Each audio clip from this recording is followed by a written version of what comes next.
The years had carved lines into his face, each one a memory, of miracles, rebellions, and the endless stretch of desert that shaped a people and a prophet. Now Moses stood upon Mount Nebo, the wind heavy with silence. Before him lay the promised land, green valleys, shining rivers, the home he had spoken of for 40 years, and yet one he would never step into.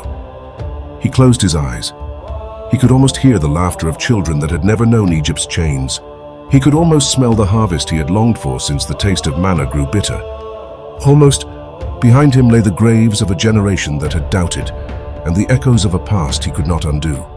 Ahead, a future that would continue without him. For a moment he felt the ache of what every leader eventually learns.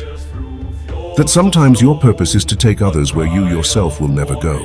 He remembered the day he struck the rock in anger, one act of frustration that cost him the promise.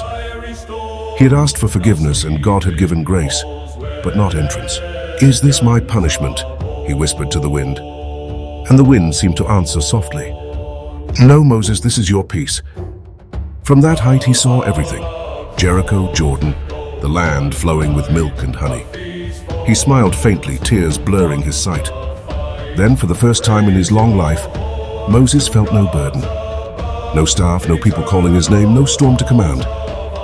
Just the quiet presence of the one who had never left him, from the river of his birth to the mountain of his farewell.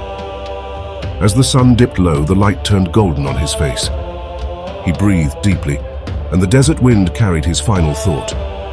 It is enough to have seen the promise. And there, on the mountain of almost, Moses didn't fail. He finished.